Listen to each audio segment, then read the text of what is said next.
Bonsoir à toutes et à tous, ravi de vous retrouver pour un nouveau regard croisé. Au menu de votre émission, l'attentat antisémite perpétré à Sydney en Australie. Le monde est sous le choc, mais c'était écrit d'avance. Nous verrons comment, depuis le 7 octobre 2023, l'Australie, comme d'autres pays occidentaux, a laissé le poison antisémite se répandre dans ses rues. Dans Regard croisé, nous parlerons également du débat en Europe sur le port du voile islamique. En Autriche, il sera interdit à l'école pour les moins de 14 ans dès le mois de septembre.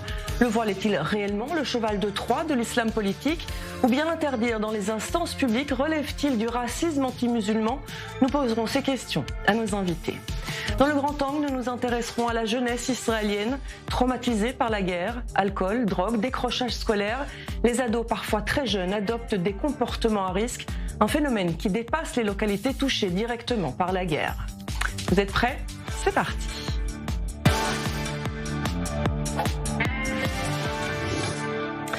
L'attentat à Sydney a bousculé évidemment le programme de cette émission. 2 terroristes ont ouvert le feu sur la plage de Bondi au moment où 2000 personnes y étaient présentes pour fêter la première bougie de la fête juive de Hanouka. Au moins 11 personnes ont été tuées. C'est l'image de la semaine.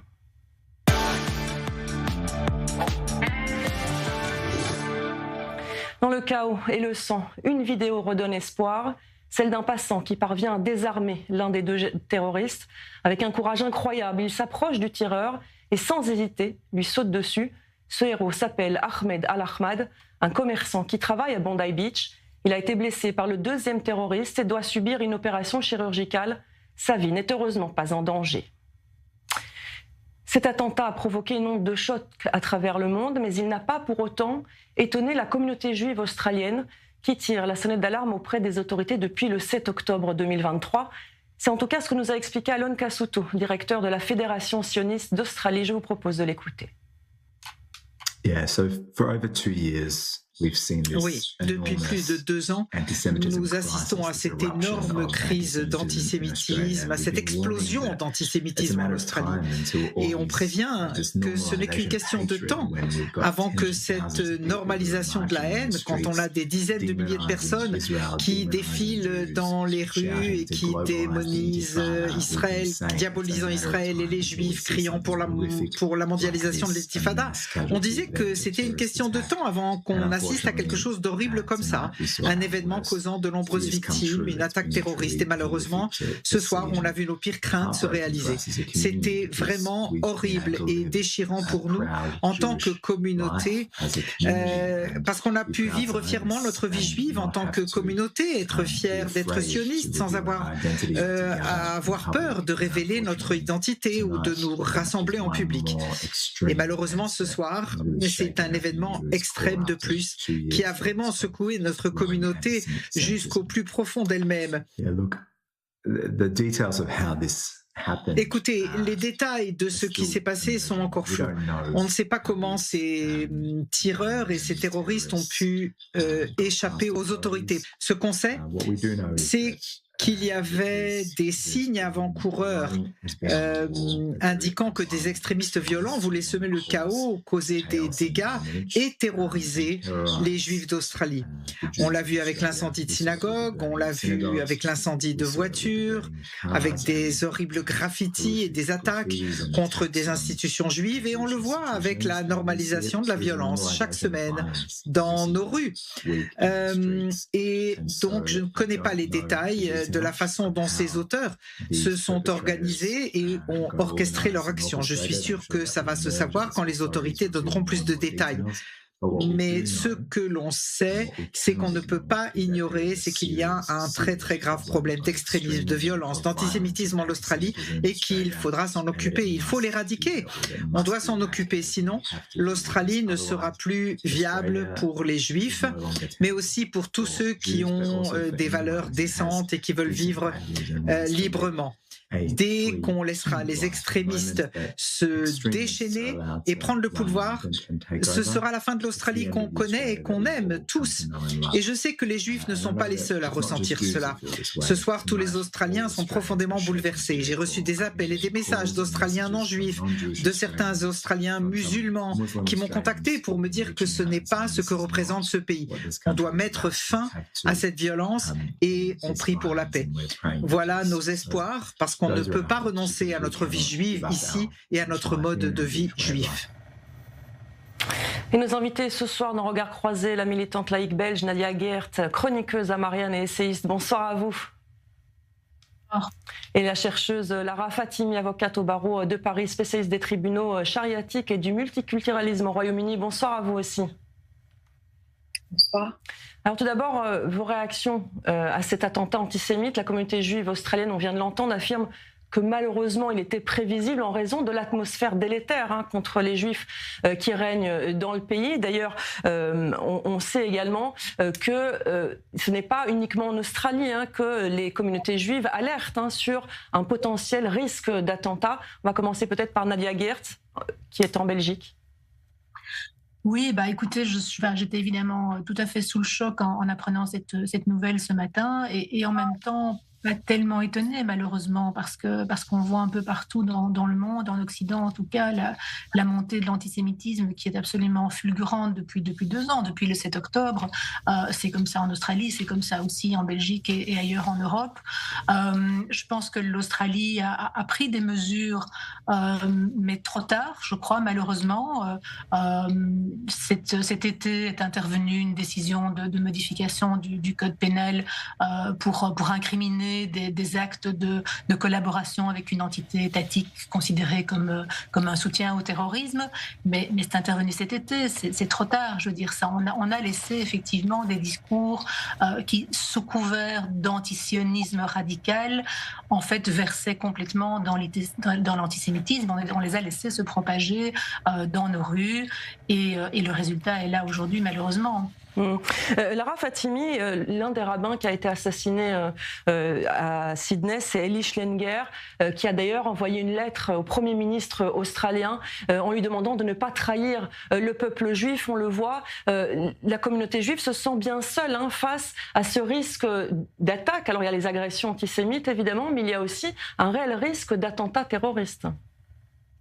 Oui, les islamistes nous ont déclaré la guerre.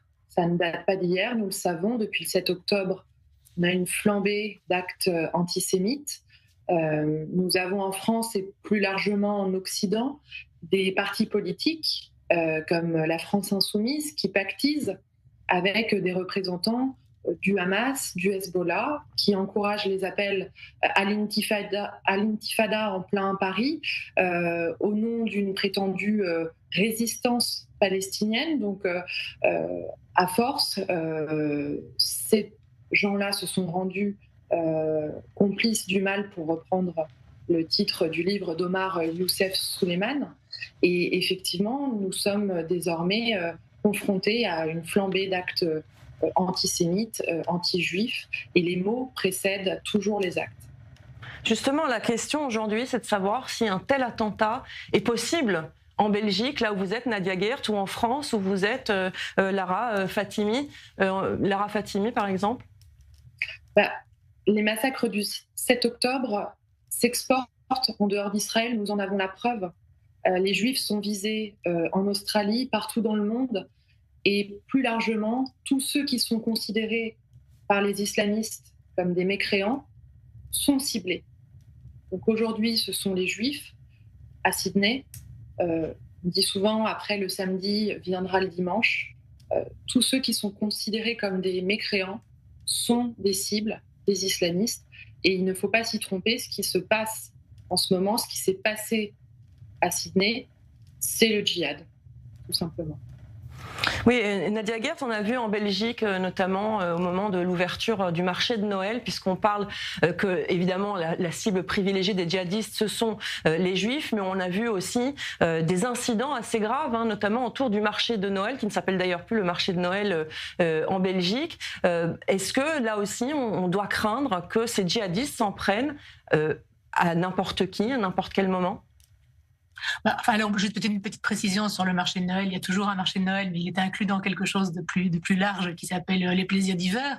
Mais je pense que le danger, il est là. D'ailleurs, ça n'est même pas une affabulation de ma part, c'est très concret. Je veux dire, il y a quelques jours, il y a eu une alerte à la bombe à la synagogue de la rue de la Régence. Aujourd'hui, la vigilance a été renforcée à Anvers suite justement à l'attaque terroriste qui est survenue en Australie. Et il y a évidemment des signaux d'alerte. Alors, il y en a plein. Je dois faire un tri dans tout ce que je pourrais vous dire, mais je vais vous citer par exemple l'affaire du chroniqueur Herman Brusselmans qui avait publié une chronique dans laquelle il écrivait vouloir planter un couteau dans la gorge de chaque juif qu'il rencontrait, et il a été acquitté par le tribunal correctionnel, donc qui n'a pas considéré qu'il y avait là une violation des lois contre le racisme et le négationnisme. On a notre président, parce que donc votre autre invité parlait tout à l'heure de LFI. Nous, on a le président du Parti socialiste, Paul Magnette, qui disait dernièrement que le soutien indéfectible à Israël était un marqueur d'extrême droite. Donc c'est quand même c'est assez épouvantable. Alors il y a évidemment aussi la profanation de la tombe de Jean Goll il y a quelques semaines à Liège, tombe qui a été profanée avec l'inscription d'un texte assimilant la guerre à Gaza et la Shoah. Donc cet antisémitisme d'atmosphère, comme certains l'appellent, il est omniprésent. Alors je parle même pas des universités ici évidemment. Donc je crois effectivement que le risque il est réel, il est vraiment réel. Je pense qu'on n'a plus aujourd'hui que quelques enfants juifs qui fréquentent des écoles officielles. La plupart d'entre eux sont maintenant dans la seule école, en tout cas à Bruxelles, il n'y a plus qu'une seule école qui est une école juive. Mais le danger, il est là, il est présent. Et ce qui est encore plus inquiétant, je dirais, que l'existence du danger, c'est sa négation. Moi, c'est ça qui me terrorise aujourd'hui, vraiment quasiment littéralement, c'est de voir à quel point, en fait, on est dans le déni. Beaucoup de nos politiques ou de nos intellectuels banalisent, minimisent, semblent considérer il ne faut pas exagérer tout de même, etc., etc. Et surtout, refusent de faire le lien entre le 7 octobre et l'augmentation de l'antisémitisme, alors que le lien est évident et que je pense que là, on a une vraie responsabilité de faire de la pédagogie, de refuser les amalgames, les simplismes, ces mots qui sont balancés aujourd'hui dans le discours public en permanence, génocide, négationnisme, etc., etc. Ce sont des mots qui en fait, charrient un narratif très particulier, qui est un narratif antisémite. Effectivement, et c'est aussi ce que reproche la communauté juive australienne à leur Premier ministre, évidemment, c'est de ne pas avoir pris au sérieux ces menaces. Vous restez avec nous puisque l'enquête en Australie n'est qu'à ses débuts pour savoir notamment les motivations des terroristes. Selon plusieurs sources sécuritaires, toutes les pistes sont examinées. On en parle avec vous, Shani Guidalia. Bonsoir. Il pourrait s'agir d'une attaque guidée depuis l'Iran.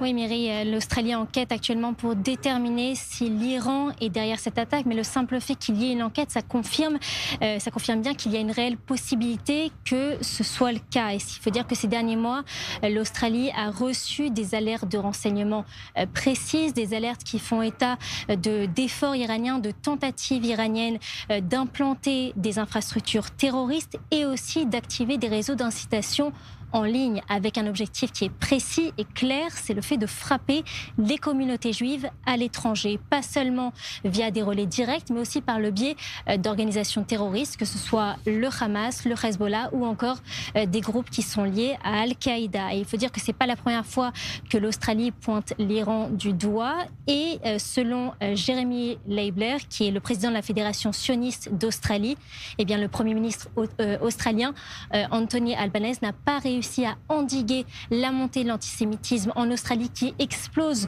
depuis 2 mois, d'ailleurs pas seulement en Australie mais dans le monde entier. Eh bien, selon Jeremy Leibler, le Premier ministre australien n'a pas réussi à endiguer cette montée de l'antisémitisme, en partie à cause de son opposition idéologique à Israël. Et il faut préciser que l'attaque qu'il y a eu aujourd'hui, eh bien, c'est l'attaque la plus grave qui a visé des Juifs depuis le 7 octobre. Et puis Shani, depuis le 7 octobre 2023, les organisations terroristes que vous avez citées ont réussi en tout cas à faire passer dans les manifestations en Occident des appels à l'intifada.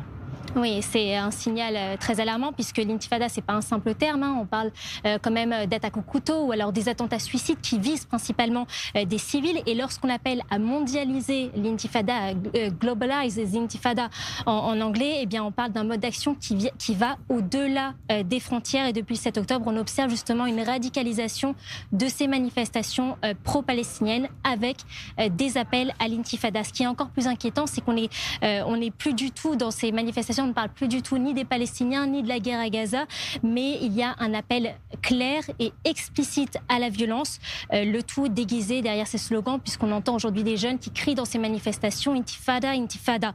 Et il y a plusieurs agences de renseignement qui ont alerté sur un effet d'entraînement, c'est-à-dire que ce sont des individus radicalisés en ligne qui se sentent légitimés par ce type de rhétorique, avec par la suite un appel, un passage à l'acte, puisque la violence devient plus ou moins, on va dire, acceptable. Et on l'a vu dans les plus grandes villes occidentales, que ce soit Londres, Paris, New York et aujourd'hui encore Sydney.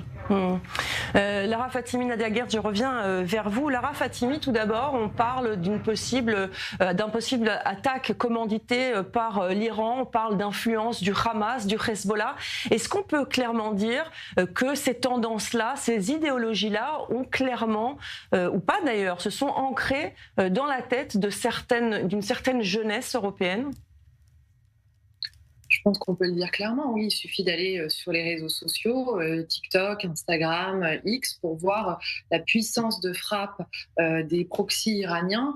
Là encore, je renvoie aux ouvrages, à l'excellent ouvrage d'Emmanuel Razavi, journaliste d'investigation d'origine iranienne, qui a démontré les liens, encore une fois, entre l'ultra-gauche française, européenne et la République islamique d'Iran, qui est très active, qui a pour objectif de déstabiliser nos régimes démocratiques et d'instaurer effectivement un régime islamique mondial, le califat. Ils ne s'en cachent pas, je veux dire, c'est écrit, c'est dit, c'est répété.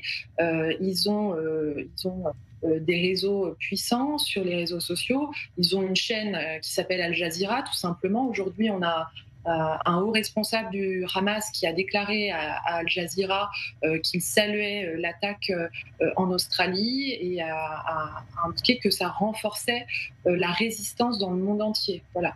Je pense que les choses sont tout à fait claires, dites, communiquées sur les réseaux, et notre jeunesse est évidemment en proie à ces messages-là.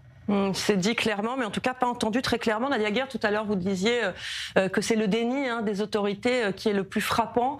Ces slogans ne provoquent pas réellement l'indignation auprès des autorités. Ces slogans intifada, on les entend partout à travers l'Occident. Oui, en effet. Alors, qu'elle ne suscite pas la révolte, l'inquiétude. Enfin, à la limite, je peux le comprendre. Je me dis peut-être que des jeunes peut-être que des jeunes répètent des slogans intifada, ils se disent ah ouais c'est sympa, on va lancer des pierres, on va se révolter, etc., etc. Enfin, sans voir tout ce qu'il y a derrière.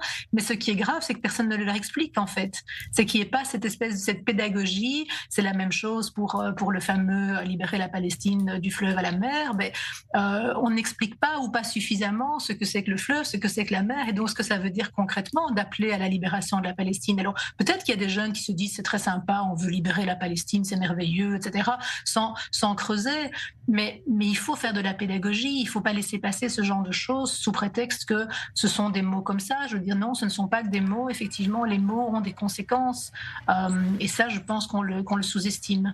Il y a une question aussi, ceux qui dénoncent ces appels à l'intifada sont souvent taxés d'être d'extrême droite, d'islamophobes.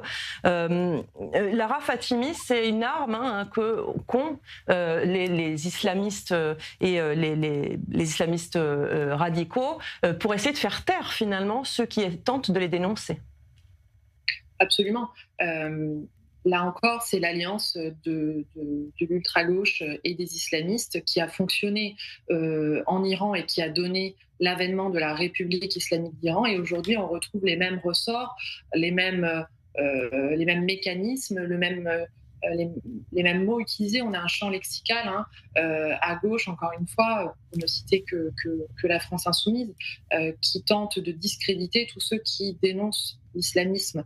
De toute façon, aujourd'hui, on constate que, hormis LFI, tous ceux de gauche à droite qui dénoncent les alliances entre l'ultra-gauche et les islamistes sont taxés d'extrême droite, d'être des fascistes, quasi des nazis. Donc là encore, il faut que les gens comprennent que l'accusation d'islamophobie, alors malheureusement, nous savons aujourd'hui que cette accusation-là peut tuer, puisque Samuel Paty a été décapité après une accusation d'islamophobie. Mais en réalité, quand on prend le sens des mots, et c'est très important de s'attacher à la définition d'islamophobie, il ne faut pas avoir peur d'être traité d'islamophobe aujourd'hui. C'est quoi l'islamophobie ? C'est la peur de l'islam. Et l'islam littéraliste fait peur puisqu'il peut mener à des actions violentes comme le djihad, qui est prôné par un certain nombre d'islamistes aujourd'hui. Donc il faut aussi se réapproprier les mots et ne pas laisser le terme islamophobie dans les mains des islamistes et de leurs alliés. Les mots ont évidemment de l'importance. Nadia Geertz et Lara Fatimi, vous restez avec nous pour la séquence prise de vue.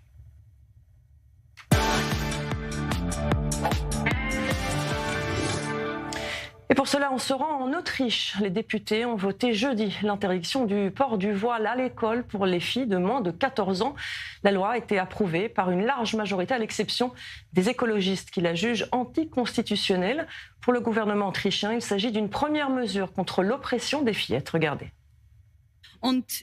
Dans ce contexte, je tiens également à rappeler et à insister sur le fait que le foulard porté par les enfants ne se limite pas à un symbole religieux. Il n'est pas non plus un tissu inoffensif. Il est un symbole d'oppression et c'est en cela que notre société doit s'y opposer. C'est précisément la raison pour laquelle nous, les responsables politiques, devons définir le cadre législatif adéquat. Aucune fillette en Autriche ne devrait grandir ou faire son apprentissage en croyant que son corps doit être caché. Chaque jeune fille en Autriche devrait être libre, visible et surtout s'épanouir dans l'autodétermination. Ce n'est pas un symbole religieux, c'est un symbole d'oppression qui laisse aussi sa marque sur les jeunes filles. Lara Fatimi, Nadia Geertz, cette loi est dénoncée par des organisations de défense des droits de l'homme qui dénoncent une mesure discriminatoire. Est-ce qu'il n'aurait pas fallu, comme en France, interdire les signes religieux ostentatoires à l'école plutôt que de viser uniquement le voile islamique ? On va commencer par Nadia Geertz. Alors, je pense toujours qu'une loi, effectivement, la plus générale est toujours plus susceptible de mieux passer dans la population. Et de manière générale, je suis évidemment une fervente défendresse de la laïcité, et donc j'estime que c'est important d'avoir une école qui soit préservée de l'immixtion du religieux, quel qu'il soit. Et donc, effectivement, de ce point de vue-là, je dirais que la loi française, pour moi, est une excellente loi. Maintenant, il y a quand même quelque chose de spécifique au voile islamique qu'on ne retrouve pas dans les autres signes convictionnels ou religieux, c'est cet aspect de marqueur du corps des filles. Je veux dire, il y a vraiment un aspect sexiste du voile qu'on ne peut pas nier. Je veux dire, ça, c'est quelque chose de tout à fait particulier. Et donc, je peux comprendre. Alors, je ne connais pas très bien la réalité autrichienne. Je ne sais pas dans quelle mesure les autres communautés religieuses sont présentes et ont également des demandes d'affichage ostensible de leurs convictions. Mais je peux comprendre que dans certains contextes particuliers, on ait pu considérer que l'urgence était d'affirmer l'égalité homme-femme au sein de l'école publique, parce qu'en fait, pour moi, c'est aussi un enjeu d'égalité homme-femme. C'est pas seulement un enjeu de laïcité. Donc, c'est vraiment au croisement de deux problématiques, immixtion du religieux d'une part et égalité homme-femme, garçon-fille de l'autre.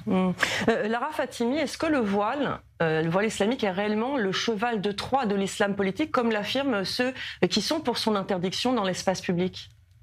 Absolument. Le voile est le cheval de Troie des islamistes. C'est le symbole par excellence de leur conquête. Pourquoi ? Parce que visuellement, c'est un marqueur, effectivement. C'est un marqueur visible et qu'on tend à imposer maintenant aux jeunes filles de plus en plus tôt, on voit qu'il y a une multiplication en France des cas de jeunes femmes, jeunes filles, fillettes, voilées aujourd'hui dans l'espace public. Ça se remarque à l'œil nu. Il y a évidemment aussi des sondages et des statistiques là-dessus, mais c'est une mesure, la mesure autrichienne, qui est à saluer. Et effectivement, en France aujourd'hui, l'école publique est sanctuarisée jusqu'au lycée par rapport à la question des signes religieux. Donc aujourd'hui, une fillette ne peut pas à l'école publique être voilée. En revanche, il faudrait étendre cette mesure en dehors du sanctuaire que doit représenter l'école, puisque c'est, comme l'a dit Nadia Gertz, un marqueur d'infériorisation de la femme, le voile. Donc on habitue une petite fille dès le plus jeune âge, on l'habitue à l'idée qu'elle vaut moins qu'un homme, on sexualise, on hypersexualise son corps, on l'enferme dans une logique de soumission et on la culpabilise aussi d'être une fille. Donc on ne peut pas accepter ça, et je crois que ça n'est même pas un débat religieux. Le voilement des mineurs, c'est une question d'abord de protection de l'enfance. En tout cas, merci à toutes les deux, Nadia Gertz et Lara Fatimi, de vous être prêtées au jeu et d'avoir croisé vos regards ce soir. Merci beaucoup à toutes les deux et à bientôt, j'espère, sur cette antenne. Merci, au revoir. Allez, on marque une petite pause. On se retrouve juste après pour le grand angle qui sera consacré à la jeunesse israélienne après plus de 2 ans de guerre.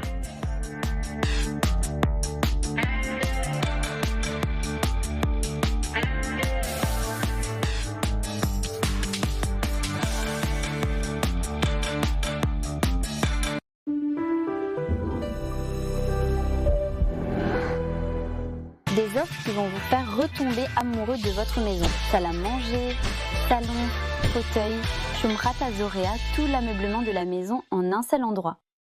Israël Bonds soutient Israël depuis 1951, lorsque la guerre contre le Hamas a éclaté. Les Israël Bonds ont répondu à l'appel, prouvant qu'ils sont beaucoup plus qu'un investissement. Ils sont un soutien essentiel. Les Israël Bonds sont des obligations émises par l'État d'Israël. En choisissant de souscrire à des Israël Bonds, vous investissez directement dans l'État d'Israël. Un soutien concret pour l'avenir d'Israël. C'est le moment. Bâtissons l'avenir ensemble.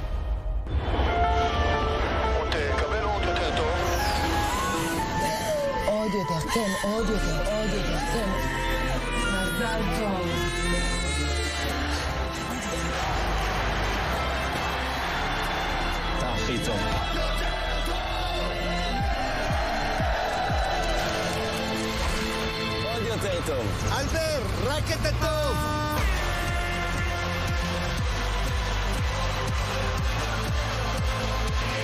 ועוד הנמקה מוצלחת לחברת ההייטק הישראלית.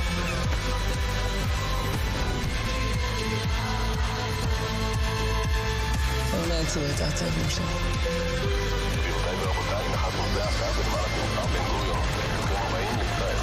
Israël est fort et en pleine croissance. Maintenant, plus que jamais, c'est le moment de faire son alia. Les équipes du Magen David Adom sauvent des vies. Ambulance, unité mobile, dons du sang, secouristes. Ils sont sur tous les fronts, pour tous, sans distinction. En cette fin d'année, votre don peut tout changer. En France, chaque euro compte et chaque don renforce la capacité du MDA à intervenir plus vite, plus loin, plus fort. Cette année, faites un geste qui sauve.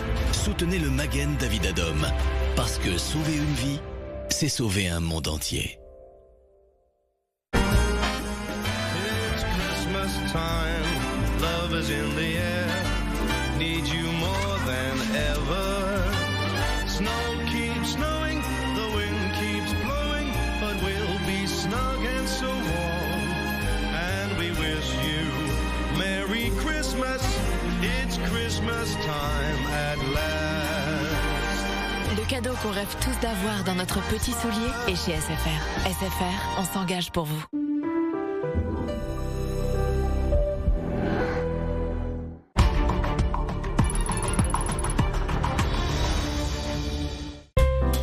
dimanche 14 décembre au soir au lundi 22 décembre, allumez vos bougies de Hanouka.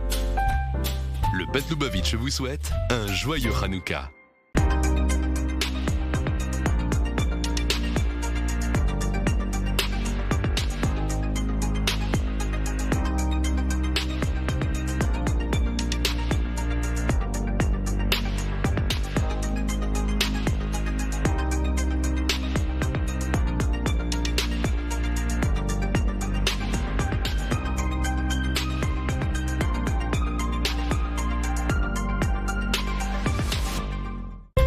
Du dimanche 14 décembre au soir au lundi 22 décembre, allumez vos bougies de Hanouka. Le Bet Lubavitch vous souhaite un joyeux Hanouka.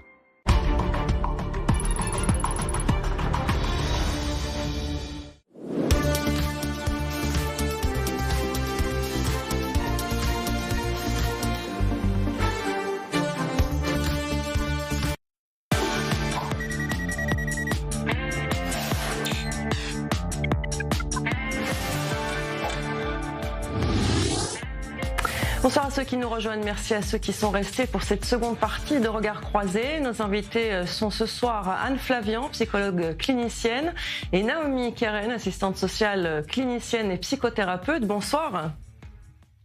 Bonsoir. Tout à l'heure, nous retrouverons également Chani Guidalia, notre journaliste. Ensemble, nous allons nous intéresser au traumatisme du 7 octobre et de la guerre multifront.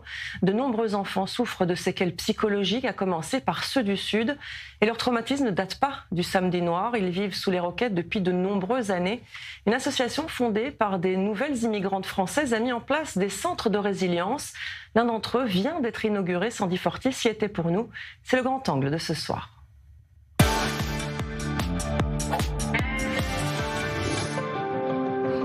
C'est dans ce centre, dans ces salles aux couleurs pastel, que 160 psychologues tentent au quotidien d'aider les enfants de la région à surmonter leur traumatisme. Avant le 7 octobre, ils étaient 17 professionnels à traiter les 300 jeunes patients du centre. Mais depuis le Samedi noir, les besoins ont décuplé. Aujourd'hui, il y a 160 thérapeutes. De 17 thérapeutes avant le 7 octobre, nous sommes passés à 160. Le 6 octobre, il y avait moins de 300 patients soignés dans ce centre. 2 ans plus tard, il y en a 3400. Ça représente un tiers des habitants de Sdot Negev. Un habitant sur 3 est traité ici, dans ce centre qui n'était il y a quelques mois encore qu'un entrepôt. Cette structure si spéciale a vu le jour en 2021 grâce à Simcha Lechaim, une association fondée par de nouvelles immigrantes venues de France pour aider les enfants du Sud. Tout a commencé par leur opération de Hanouka et la distribution de cadeaux aux quelques 1000 enfants des localités du Sud. Je lui ai demandé, mais qu'est-ce qu'on peut faire de mieux pour les enfants de la région à part des jouets ? Et là, il m'a dit, voilà, il y a un bâtiment, il est vide, il n'y a rien dedans. On n'a pas les moyens de l'aménager et d'ouvrir un centre thérapeutique pour soigner les enfants et les prendre en charge. Résultat, en quelques mois, Ariel et ses bénévoles sont parvenus à ouvrir ce centre à Sdot Negev. 10 salles thérapeutiques pour accueillir ces petits patients qui subissaient les alertes et les explosions au quotidien. Mais après le 7 octobre, impossible de répondre à toutes les demandes. Tamir Idan, le président du conseil régional de Sdot Negev, fait de nouveau appel à l'association, particulièrement présente pour la région. Et grâce à leurs donateurs, Simcha Lechaim a pu agrandir le complexe et ouvrir 10 salles supplémentaires pour prendre en charge les enfants traumatisés par ce qu'ils ont vu, ce qu'ils ont vécu. Aujourd'hui, il y a 20 salles. Nous l'avons agrandi et nous l'avons rééquipée, rénovée. Et maintenant, ça a doublé sa capacité pour recevoir les enfants, la prise en charge. Mais on ne s'est pas arrêté à ce centre. On ne peut pas aller dans tous les kibboutz. Nous avons ouvert des salles dans tous les kibboutz, dans toutes les écoles, pour que les enfants ne se déplacent pas tout le temps. Pour célébrer cette réussite et remercier les donateurs qui y ont participé, l'association a organisé une journée dans le Sud. Une journée particulière à laquelle le consul de France a tenu à assister. Une association avec autant de femmes françaises, avec des personnalités fortes qui bâtissent au quotidien, à la fois pour nos familles qui ont perdu un proche le 7 octobre, mais aussi pour tous les enfants qui ont besoin de se reconstruire sur du concret, avec de l'espoir et de l'avenir. Il n'y en a pas tant que ça en Israël. Et ce bénévolat, cette vie associative franco-israélienne, je pense qu'on est les seuls à le faire. Donc on se connaît fort et je devais être là aujourd'hui, c'était une évidence. Il était important pour nous de lui montrer ce que la communauté française fait en Israël est fait pour la population israélienne. Donc, c'était un peu normal de l'inviter et en même temps lui rendre un petit hommage parce qu'il a été vraiment, vraiment présent toute cette guerre. Et donc, on avait vraiment envie de le partager ça avec lui. Cette journée spéciale a commencé par la présentation d'un autre projet de l'association, né quelques semaines après le 7 octobre. Kerem Lechaim, le vignoble pour la vie. C'est le moyen que Yaakov Hassan, un jeune agriculteur du sud du pays, a trouvé pour rendre hommage à toutes les victimes de ce samedi noir et de la guerre qui a suivi. Planter un pied de vigne pour chaque vie perdue. Pour ne jamais les oublier, pour transformer les ténèbres en lumière et trinquer à la vie avec le vin que donneront ces vignes. Le projet de la vigne, il est extraordinaire. C'est-à-dire d'arriver à garder la mémoire de chacune des victimes du 7 octobre autour de ce symbolisme où on se retrouve sur la terre, sur la nature, sur la pensée, sur le vin de demain. Sur le plan symbolique, c'est extraordinairement beau. Un projet aussi éducatif et mémoriel, puisque des écoles viennent régulièrement participer. Des enfants, des adolescents du Sud, mais aussi du reste du pays, des volontaires étrangers également, qui en apprennent un peu plus sur ce qui s'est passé ici. Un moyen pour tous de voir que l'espoir est là, que le peuple d'Israël arrive toujours à se relever. C'est aussi le message véhiculé dans les centres de résilience, surmonter le traumatisme et penser sereinement à l'avenir. Dans un conflit, et particulièrement à ce qui s'est passé depuis 2 ans, les enfants se sont tus, mais ont beaucoup pris sur eux, ont beaucoup souffert, et ils ont besoin de nous, ils ont besoin de parler, ils ont besoin d'un accompagnement psychologique, ils ont besoin de centres pour se retrouver, et notamment dans cette région de Gaza. Et là, l'association est là au quotidien, et c'est admirable.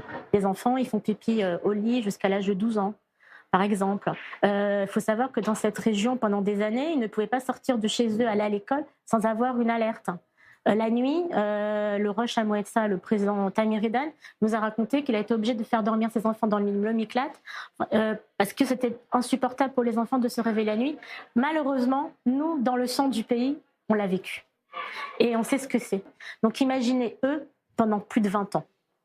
Le centre fonctionne tous les jours, du matin au soir. Et pour éviter aux enfants de se déplacer, Simcha Lechaim a ouvert d'autres centres ainsi que des salles thérapeutiques dans plusieurs kibboutz de la région, comme à Saad ou à Aloumim, et les demandes affluent aussi des autres localités du Sud. Une aide d'autant plus nécessaire que la veille de notre reportage, Tamiridan a reçu un message alarmant. Le gouvernement a décidé de réduire de 60% le budget pour les centres de résilience. Un nouveau défi à relever pour les bénévoles de l'association. On est une association de femmes francophones, on habite tout en Israël. Pourquoi que des femmes ? Je ne sais pas, c'est comme ça, mais elles relèvent de très très gros défis. C'est vraiment des femmes extraordinaires et 100% bénévoles. Et dès il faut redonner le sourire à un enfant, elles sont toutes là.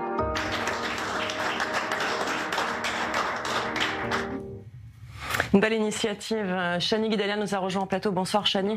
Dans un instant, on parlera des adolescents et des enfants en général en Israël, pas uniquement dans le Sud. Naomi Keren nous a rejoint également. Bonsoir à vous. Et Anne Flavian est toujours avec nous. Je vais commencer avec vous, Naomi Keren. Ces structures dans le Sud sont évidemment bienvenues. Elles sont effectivement extrêmement importantes pour la prise en charge des enfants. Mais est-ce qu'elles sont suffisantes, que ce soit dans le Sud ou dans le pays en général?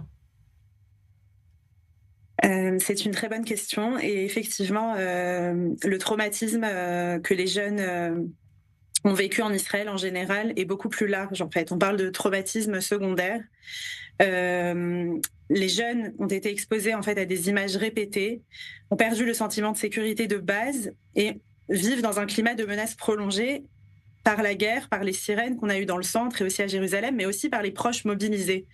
Et donc, en fait, les enfants et les jeunes de tout le pays, en Israël et en France, pour d'autres raisons aussi, de loin, ont suivi la guerre, etc.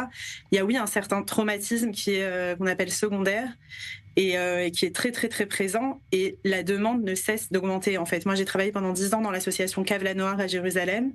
On apporte des soins psychologiques et on intervient aussi dans les écoles en groupe de prévention et de psychoéducation.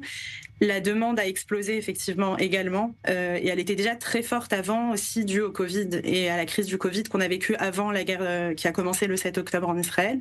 Donc c'est une double crise et avec une grosse population notamment de francophones mais de personnes venues de différents pays pour qui les traumatismes sont répétés et les ruptures sont les unes derrière les autres. Donc il y a énormément de travail effectivement et pas assez de réponses en fait, comme on peut le voir. Justement, Anne Flavien, je crois que vous avez travaillé pendant très longtemps à la mairie de Jérusalem, notamment avec ces jeunes en difficulté. Vous aussi, vous avez constaté qu'après le 7 octobre, une explosion des demandes et peut-être pas assez de moyens pour leur venir en aide?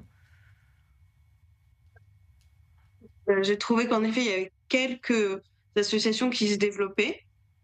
Il faut déjà que le grand public soit au courant des associations qui sont à sa disposition auprès des institutions, ce qui n'est pas forcément le cas de la population française. Et aussi, être auprès des institutions psychologiques, ça a un certain stigmate. Donc il faut aussi réduire le stigmate de se dire qu'on vit tous un stress et que ce stress peut être abordé par des institutions. Donc on peut envoyer les enfants voir des psychologues et sans stigmate. Parce qu'en effet, le traumatisme est là, ne serait-ce que par les médias, qui envoient des images répétées. Et il a été bien recherché que, en effet, une exposition même à des images peut provoquer un stress post-traumatique avec des problèmes de sommeil, des problèmes de concentration, un isolement. Donc quand on revoit ces symptômes présents au quotidien, il faut en effet envoyer les enfants vers des professionnels et leur donner la possibilité d'en parler avec leur père. P-A-I-R. Leur père, donc avec les autres. Et justement, c'est ce que fait Cave la Noire, je crois, Naomi Keren, c'est de venir, vous l'avez dit, en groupe de discussion dans les écoles, notamment pour pouvoir poser des mots sur les mots. C'est aussi dans le reportage de Sandy Fortis, on l'a entendu, les enfants ne s'expriment pas facilement face au traumatisme qu'ils ont subi. Quelque part, il faut les amener à s'exprimer. Oui, je vais rajouter aussi que justement, c'est-à-dire les enfants et surtout les jeunes vont pas facilement dire qu'ils ont besoin d'aide ou se rendre compte eux-mêmes qu'ils sont dans une souffrance importante.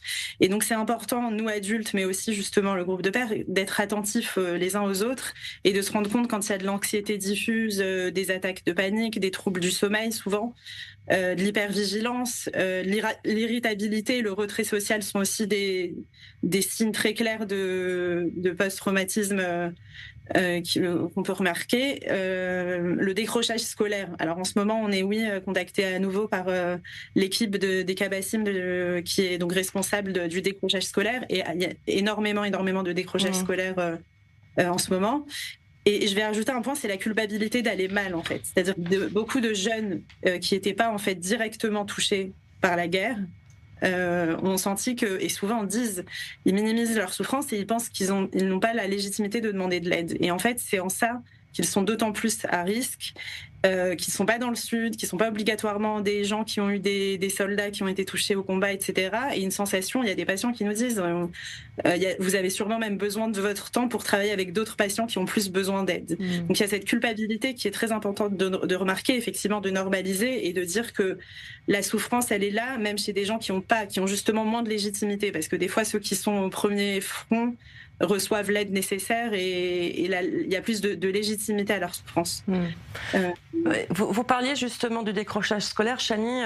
Les enfants du Sud ne sont pas les seuls, on l'a dit, à se retrouver dans la tourmente. On assiste en Israël à un phénomène de plus en plus inquiétant et qui se généralise, celui d'une jeunesse en détresse. Oui, Mireille, il y a quelques années, c'est vrai que ce phénomène concernait les milieux socio-économiques qui étaient considérés comme défavorisés, mais aujourd'hui, ce phénomène, il a gagné en ampleur et il concerne toute la jeunesse israélienne. Maintenant, qu'est-ce qu'on appelle détresse? Ça peut être de l'anxiété ou de la dépression, ça peut être un décrochage scolaire, comme on en parlait un petit peu avant, de la dépendance aussi, que ce soit à de l'alcool ou à des substances comme la drogue, des violences. Il y a beaucoup de jeunes qui tombent dans la délinquance, qui errent dans la rue, pas par rébellion, mais plutôt par manque de cadre strict, ou encore l'apparition d'armes blanches, y compris à l'école. Maintenant, il y a des chiffres qui sont très parlants concernant cette détresse de la jeunesse.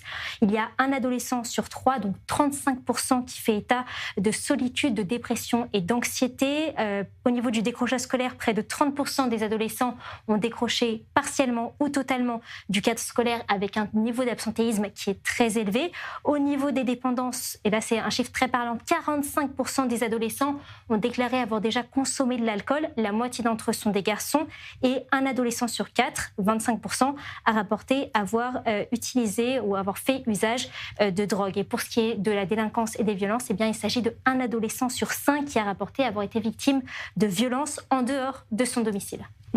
La guerre a évidemment accentué ce phénomène, mais ce n'est pas uniquement la guerre, c'est le seul facteur qui explique cette tendance. Non, parce que la raison principale, c'est le fait que ces jeunes font partie de la génération qu'on appelle la génération sacrifiée. C'est une génération qui a été marquée par l'instabilité. Déjà, on l'a vu il y a quelques années avec le coronavirus, qui a brisé totalement les routines scolaires et sociales. Il y a des élèves de terminale qui ont confié qu'ils n'ont jamais connu, qu'ils ne savent toujours pas ce que ça signifie une année scolaire complète dans la continuité. Il y a aussi évidemment la guerre avec tous ses effets, déjà le traumatisme direct et indirect. Il y a eu les déplacements forcés de ces jeunes qui ont dû être évacués de leur foyer, que ce soit dans le nord ou dans le sud.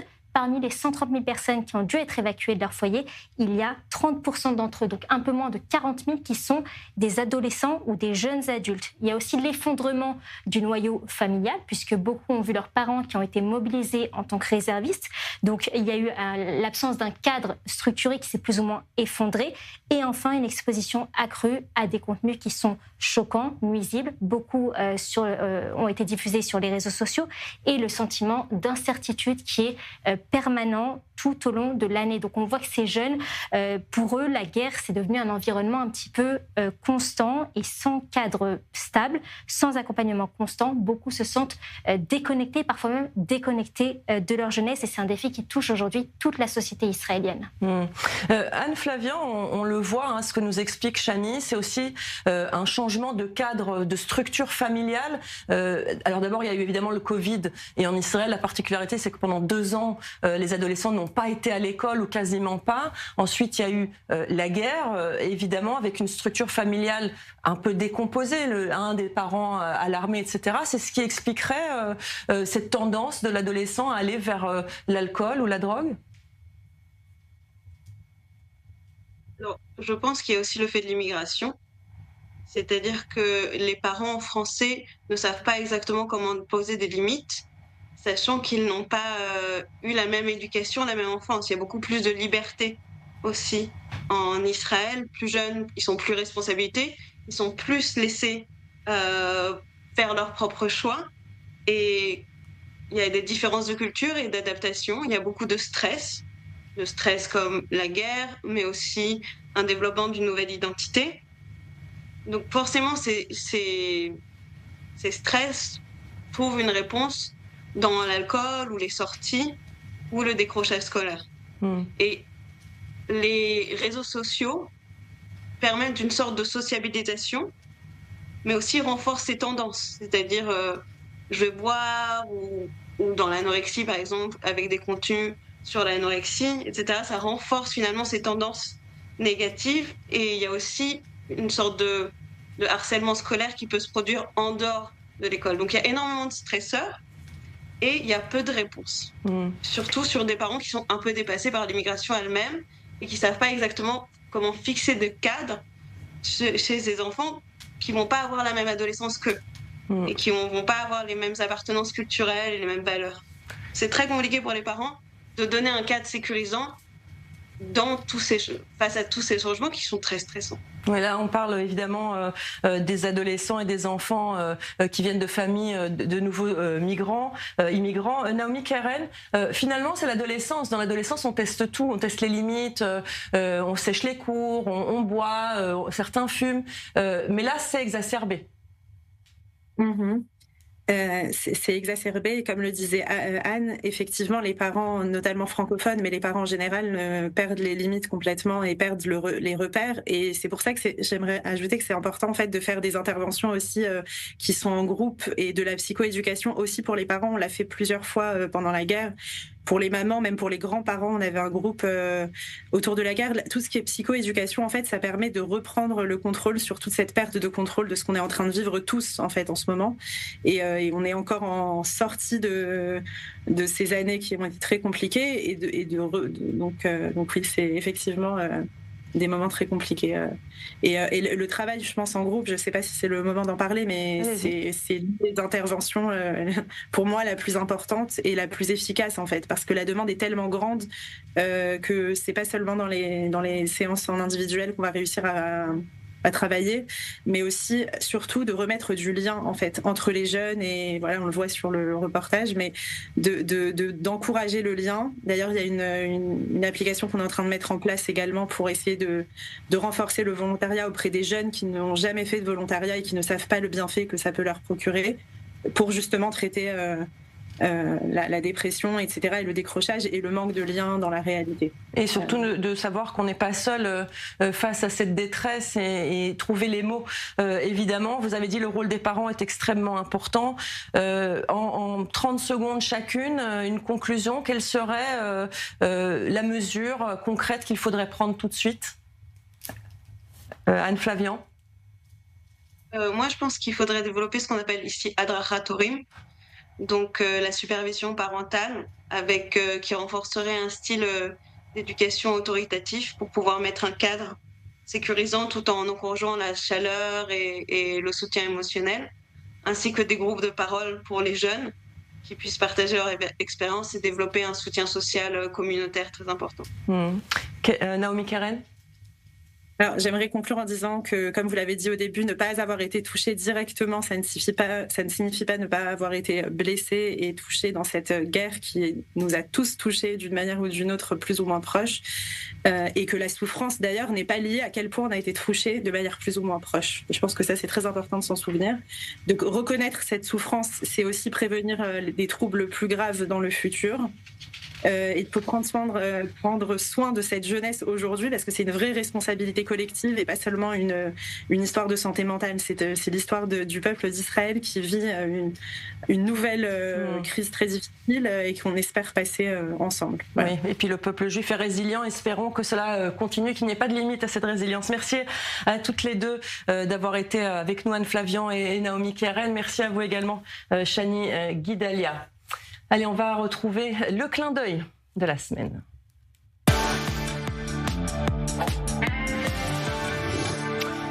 Et on retrouve dans le studio à Paris Meir Laloum. Bonsoir Meir Laloum, fondateur et directeur de la société de tourisme Mirocal Paris. Bonsoir, merci d'être avec nous. Alors, ce sont les fêtes ce sont les fêtes de Hanouka, c'est bientôt Noël aussi. L'occasion de visiter la capitale française et vous proposez des tours un peu particuliers.